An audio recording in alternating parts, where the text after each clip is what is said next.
Mahami Matters with Chris Adams, powered by CJA Consulting.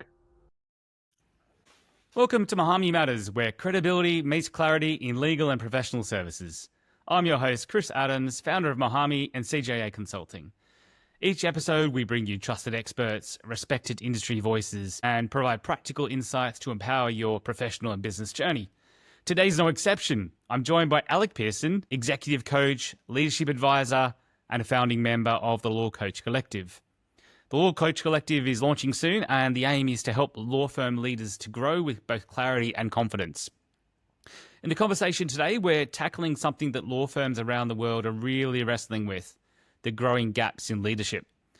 We're going to look at why burnout's rising across senior legal teams, why younger lawyers are rethinking the partnership track, and also why many firms still haven't really invested in the emotional intelligence, communication, and coaching that modern leadership demands. If you're a law firm leader trying to build a stronger team, or a future leader wondering what's missing in your development, this episode's for you. So without further ado, let's get into it. Morning, Alec. Welcome to Mahami Matters. Thank you for joining us.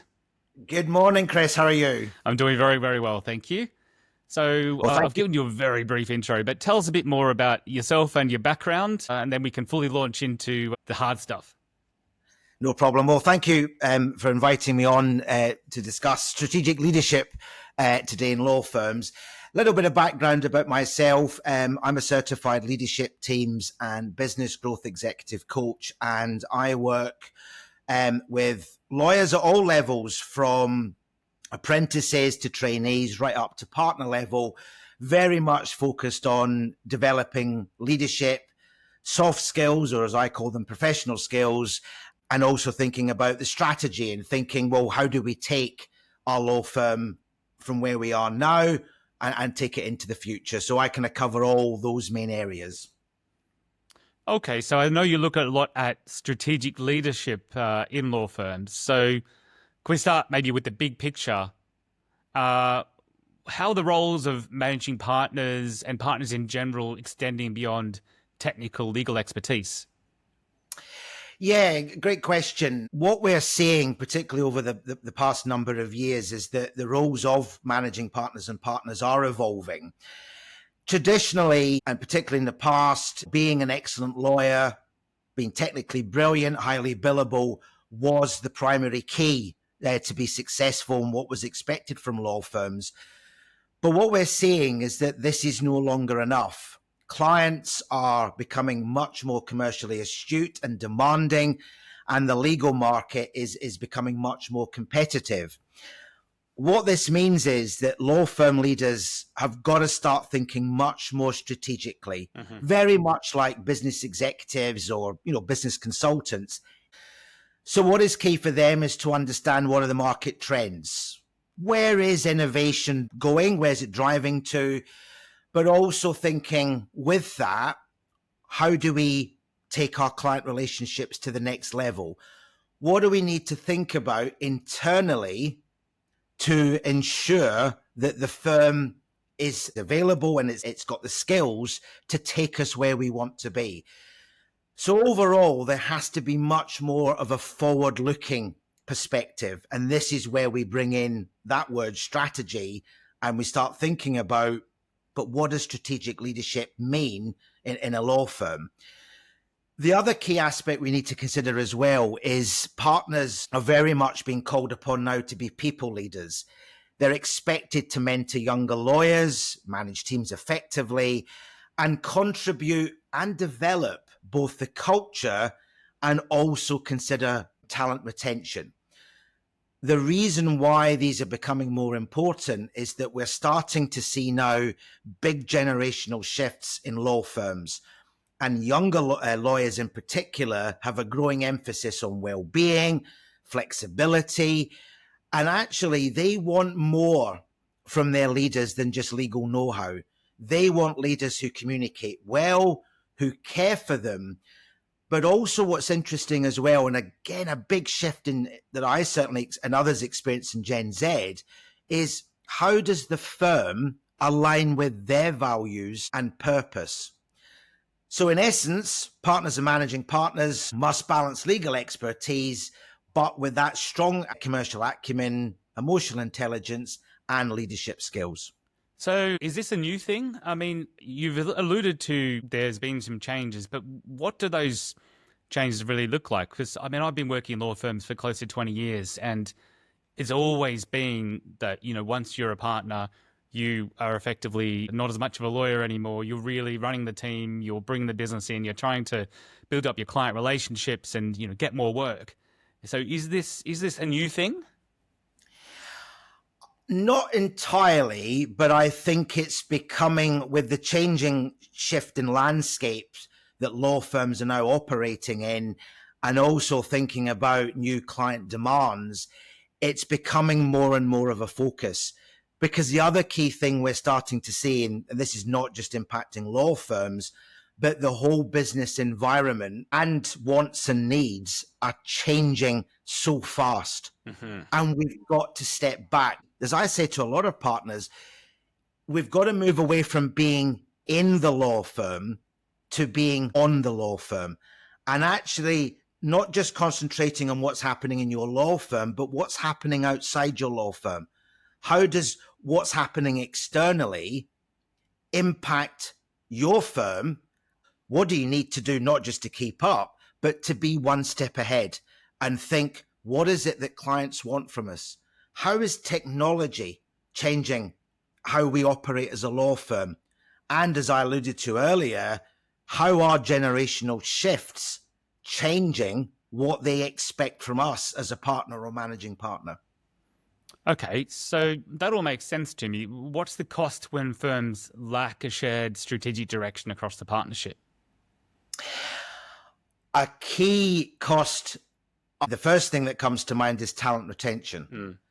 Because if we are seeing that younger lawyers don't know what the strategy is, they don't feel part of what that strategy is, they then think, well, what's the purpose? Why am I here? Am I getting the support that I need to do my particular role? But also what comes from that as well is, what is the actual fee income cost to the firm? If you are still running on a strategy that was maybe developed 5 to 10 years ago, is that really working for you? And what impact is that having on fees? Because are you, as a law firm, actually providing what clients now want? And we are starting to see, as clients become more demanding, that they're saying, well, wait a minute, what are you doing for me? What's that value add? Actually, why are your costs still as high? Why aren't you even, for example, automating some of this? We're not feeling that transparency from you to understand why you do what you do and why you're charging us what you charge us. Wow, yeah, I hadn't really thought about it from a client's perspective before. I was more thinking, how the internal dynamic of a firm works as a business, but it completely makes sense. Do you think younger lawyers even want to become partners anymore? Oh, now that's an interesting question. In the UK, it suggested that only 25% of young lawyers are ambitious or actually want to reach partnership. What we're starting to see is that kind of younger lawyers are starting to opt for alternative roles, for example, legal director, legal counsel, or they're starting to move in-house. Mm-hmm. Now, what is driving that is their shift in values, because what we see is that millennials and Gen Z lawyers typically prioritize around flexibility, around purpose, around well-being, and they want a career progression that fits into their wider life. So as a result, the traditional model of partnership, which many witness as being long hours, high pressure, unclear on the rewards, they kind of don't align with that. That's something that they don't want. However, there's another flip side to that. And I think what we see from younger lawyers is that they don't have that full visibility of what a partner actually is and what the role involves. But on top of that, they actually feel they don't have the support required to become a partner. So as a result, and I think what is really now key for law firms is to start thinking about at a much earlier level in a young lawyer's career is, what does leadership look like? What are the skills that are required for our younger lawyers to be effective leaders? How does becoming that effective leader make you a much better partner? A partner that you feel you're in control, a partner's role where you feel, right, I know what to do to take this firm to the next level. And I know it's not just about working and doing legal work with clients. It's actually, as I said earlier, understanding how to look at that bigger picture, thinking business, thinking strategy. And is that from the very, very beginning when we have newly qualified lawyers, for example? I know if I've seen in the past that if you're a very junior lawyer, all you pretty much do is law, and your relationship with clients is very transactional. It's based on the deal you're doing, the dispute, things like that. So what we've talked about today, I guess, is a lot of non-technical skills that go beyond that law bit. So Yeah. would you say that many newly qualified lawyers are struggling with these non-technical skills like leadership, communication, commercial awareness? Is this a new thing, or has this always been happening? Well, this is interesting. I was fortunate that starting in 2012, I started to teach graduate lawyers and those still at law school the topic areas of professional skills development or non-technical skills.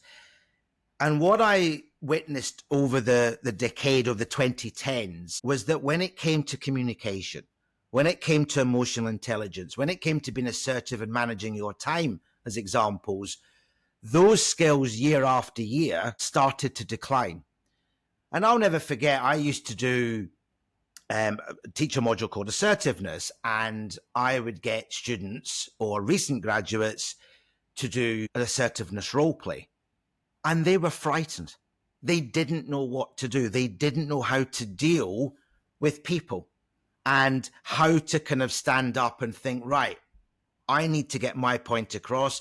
I need to set boundaries. And I'm not saying that's always possible, but to a degree where we're setting our boundaries as much as we can. And they really struggled with that. What I think is an issue now with our younger generation, and they admit this to me themselves, is that they are so used to being on their iPad or they're on their iPhone or, they're on Snapchat or TikTok or whatever it might be.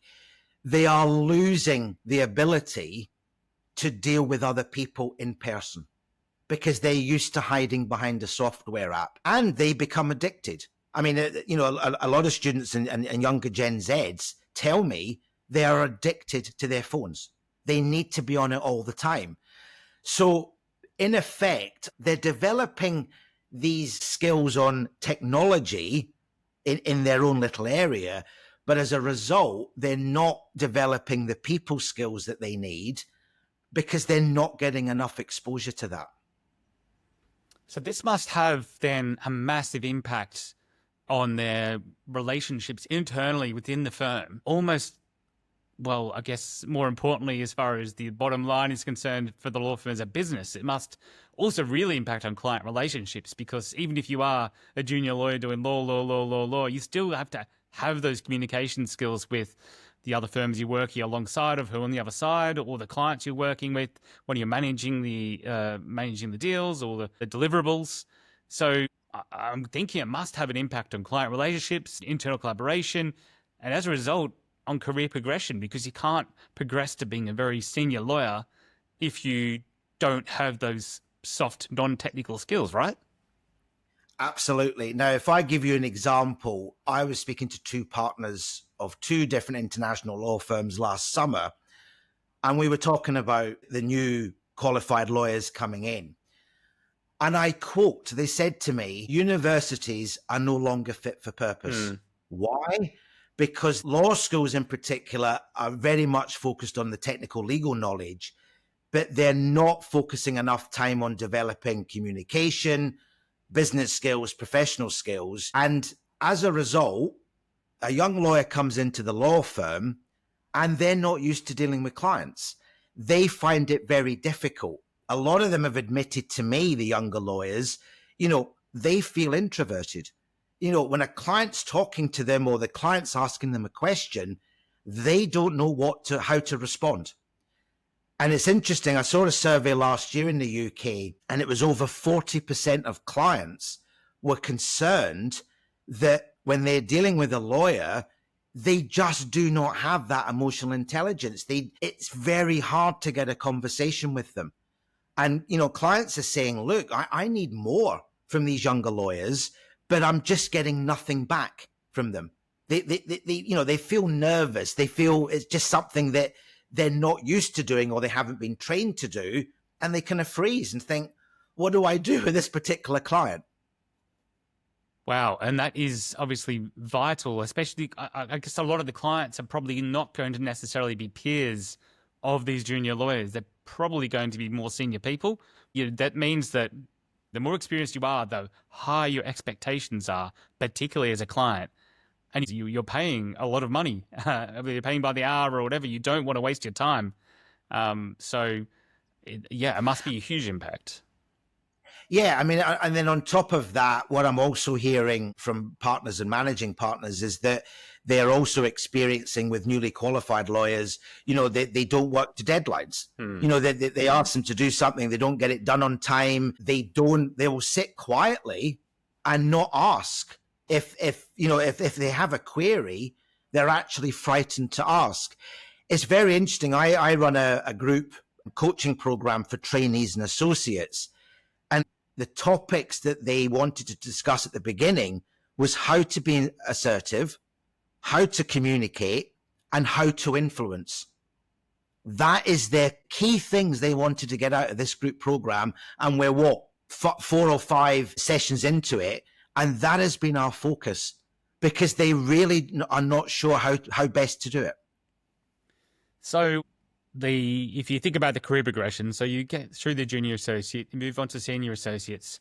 If the pathway to partnership is more difficult because of these lack of non-technical skills or soft skills, we might call them, does that really put a lot of pressure on senior associates because they are going to be more senior than they possibly were before, more experienced before they actually make partnership? I guess it must put a lot of pressure on the senior associates. They want to make partnership. They don't know how to do it. Are firms investing enough in their leadership development to help them to get there? Short answer to that is typically no. Right. And if I give you an example of that, coaching senior associates, the underlying message I hear from them is that the move from associate to senior associate was particularly difficult. Why? Because they're now having to manage teams. They're having to delegate more. They're having to think, right, what have I got at associate and trainee level? How do I take them, how do I take them on this journey? Or how do I get them to help me with particular client work that I'm dealing with? And there is, for many senior associates I've worked with, it's a big jump because suddenly they're now having to become managers and leaders, and they're saying, we've not had any development on this. It's a real struggle for us. So what skills should we be focusing on then? Are we talking well-being or psychological safety? Are we talking like flexible working hours? What are we talking to address this issue? This comes in at trainee, particularly at trainee and associate level. The focus, I would suggest, should be on professional skills development.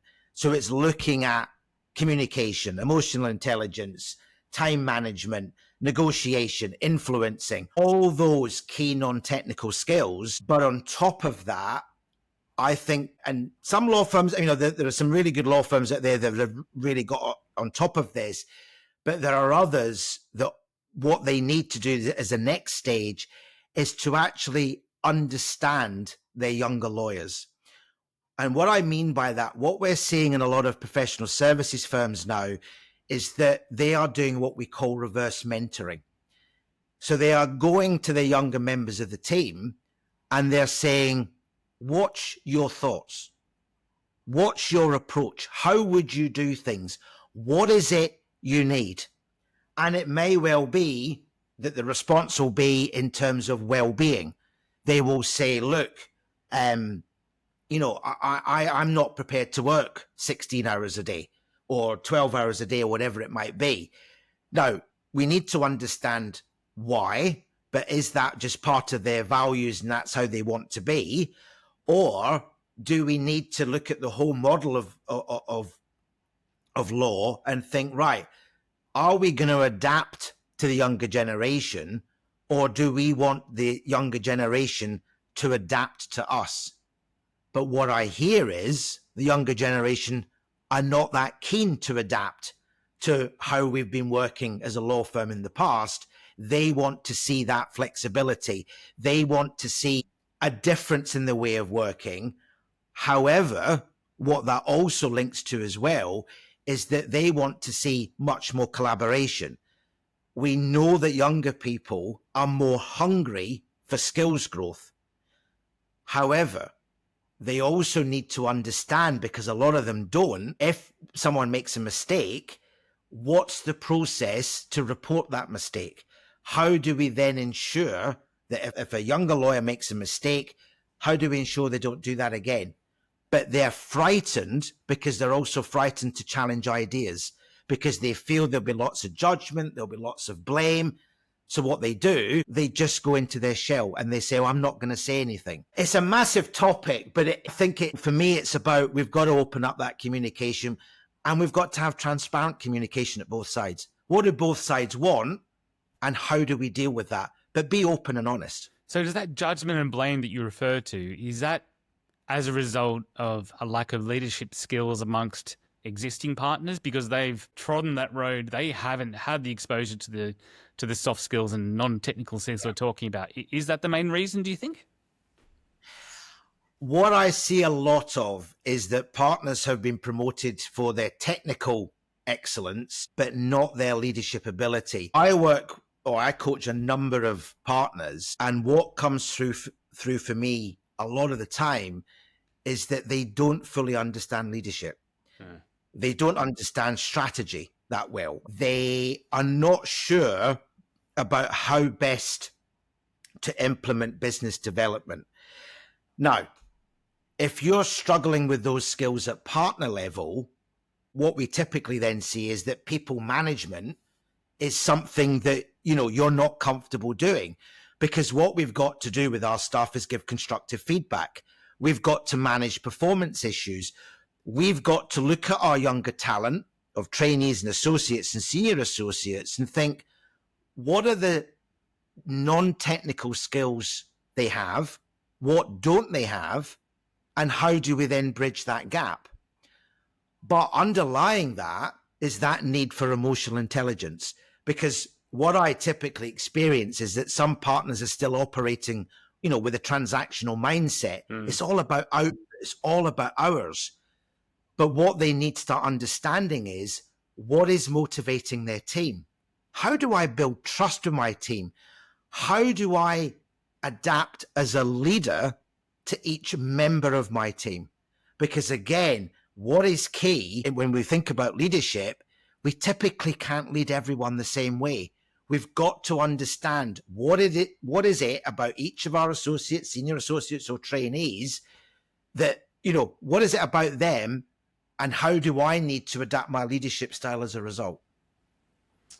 That's very interesting. So we've covered a lot about lack of leadership skills and soft skills. Just thinking a bit more broadly with law firms as a business, there's a lot of turbulence in the economy at the moment. And I think it's globally. It's not just in certain countries, although obviously some are more exposed than others. How are firms preparing, or maybe even failing to prepare for this market volatility? It's generally a mixed picture. I see that some firms are preparing well, but there are others that are still very much in reactive mode. Working with partners, I hear that word reactive quite a lot, and they say they are so consumed in doing client work and trying to manage their teams and trying to just get from Monday to Friday of the particular week, that they know they're not getting that chance to be proactive. Because what we need to start seeing now, particularly with this volatility in the world, and what we need to spend much more time on is doing scenario planning, maybe diversifying our practice areas. If we look at what we offer as a law firm, which offerings have the biggest risk, which could be impacted in as little as 6 months to a year. But on top of that, we've also got to think about technology, and we've got to think about AI. How can AI drive efficiency in our law firm? Now, if I give you an example, there's a law firm I'm working with at the moment. They believe that AI and implementing AI is going to make them 30% more efficient. Now, that is massive for that particular law firm, because then it changes, okay, what will our staff or our lawyers then need to start working on? Does it give us space to develop new opportunities? What could we be, do we need as many law firm staff? Because that's the next question that comes about. So there's so much there that we need to sit back and think about. And this is where it comes back to strategic leadership. So yes, we've started to talk about how we need to lead our people, but we've then got to also think, right, the other part of my role is to think, where are we going? Have we got the resources to do it? Have we got the technology to do it? And how do we bat off? How do we, avoid the volatility, the economic issues, as an example, that are impacting, many countries across the world at the moment, so we survive and we come out the other end much stronger. And it may be much more diverse in what we do. So just thinking about strategic forces that might be shaping the firm's decisions. So the economy, the volatility is a very big one. What else is shaping firm decisions at the moment? The top one is client expectations. We typically see now that clients just don't want legal advice. They want commercial insight. They are becoming impatient for delivery. They want it to be rapid. They want value for money. Also, on top of that, pricing pressure is identifying. They want much more value-based billing. There's more demand for cap fees. We are also seeing that more and more companies are developing in-house legal departments. Why? Because it gives them predictability, it gives them transparency, it gives them control. They're not having to rely on, billable hours and variable costs.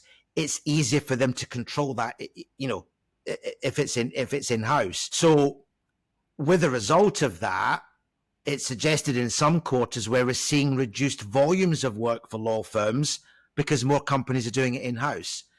On top of that, as I've mentioned, we've got AI. How does that automate and streamline our processes? But then linking back to what I mentioned earlier, talent expectations. What do our Gen Zs, our Gen Ys, our millennials, what do they want from law firms now?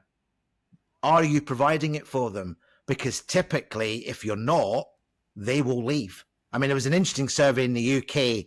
This wasn't just in law. This was across the country. 90% of staff in UK companies are unhappy at the moment. 90%.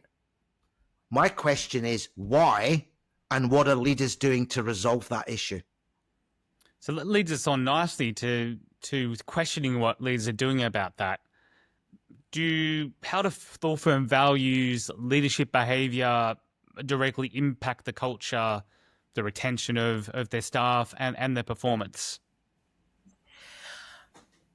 Great question, because for me, and what we see in evidence, values can make such a difference to the behaviors and motivation and energy of our lawyers. Why? Because if we are living our values and people understand what our values are, it shapes the entire firm's culture. So, for example, if a firm claims to value collaboration, but rewards only individual billing, people can quickly see the disconnect. I can imagine. So what we've got to do when we develop these values, we live them. That is absolutely key. But we need that leadership behavior from the top to set that tone. And one thing we need that partners have to need to consider here is to think, well, how do they give feedback? How are they supporting well-being? How do we handle mistakes? How do we make sure we communicate under pressure? Because if we are doing this successfully, this typically tells people that they're really valued, because we need our leaders to be transparent, inclusive, consistent, because when that happens, trust goes up. So we develop our culture and we develop our values. On top of that, I believe the next key part of that is our guiding principles. Why do we do what we do? What did we learn from our successes and failures in the past that guide how we go forward as a successful law firm going forward? Because when this is implemented and we do this, we map and track it, we do this every month, we start to see that retention is impacted, because people typically stay in firms where they feel respected, where they're aligned with the values, and they feel supported by leadership. But when they're getting inconsistency, they don't feel safe, they feel they're under pressure, they've been looked down on, they'll start to leave.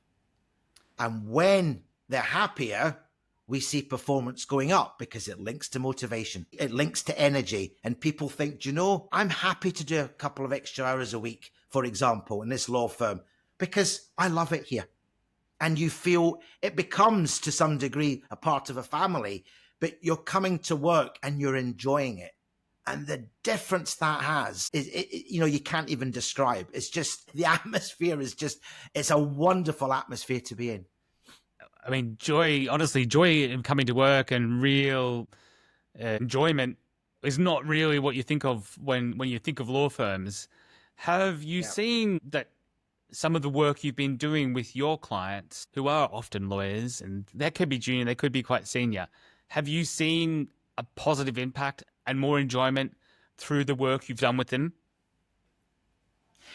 Yes, without a doubt. And the key ingredient before we do any of this, and I've had to spend a bit of time with partners to get them to change, or ask them to change their mindset on this and their behaviors. The key starting point is self-reflection. It's been really interesting for me when partners, there's so much going on, they're starting to doubt who they are, they're doubting the work they're doing, they're struggling to put two and two together to make four, because their mind is so busy. They're just not seeing the wood for the trees. And for some of my partners, a simple 20 to 30 minutes a day self-reflection exercise has made them feel so much better. And number one, because they are clearer on who they are, they're clearer on their successes and what they have done. And that headspace has enabled them to think, right, I can grow, I can deal with these challenges. Right, I'm going to implement these key facets of key skills of leadership. And when they come back to you and they go, Alec, my team is much happier. It's just, you look at their faces and you think, wow, we're really making progress. But it's the whole thing starts with self-reflection. And many of us are not spending enough time or any time doing that at all. And how long does it take to get to that stage? If you get someone in who's, really lacking the motivation, lacking that self-reflection, lacking that, emotional intelligence almost, because you can't have emotional intelligence unless you understand yourself. And you need the emotional intelligence, obviously, to work with clients, to work with your teams, to manage well. How long does it take to sort of make that change and make that realization, I guess, where they start to feel happiness and see the results? It really depends, because each of us is different. For some people, it can take up to 6 months. For others, it's a couple of months. It really depends on the situation they're in. What are all the issues that are going on? But typically where we get more success is to work on this slowly. It's not an overnight job. And we just do one step at a time. We start to, find out what the issues are. We start to iron them out. And then we start to implement these new ways of working. It's all about new behaviors. Some of us can do it more quickly than others. But the longest I've seen, from just my personal standpoint, is about 6 months. But average 2 to 3 months. I mean, that's pretty quick. That is not a lot of time investment to get to what must be a massive improvement for them, for their teams, for their families, for everything. But the key is they've got to want to do it. Yes. Because if they don't want to do it, we're not going to get anywhere. And I think, this is one of the aspects of coaching. When people come to me, they know something has got to change. And if they're willing to work on that and they give themselves a bit of time each day or each week to implement this new way of doing things or new ways of thinking, it can have such an impact. Because the interesting thing is, what we're talking about here is actually pretty easy to implement. It isn't rocket science, as we say, but we've got to have the willing and we've got to give the time to do it.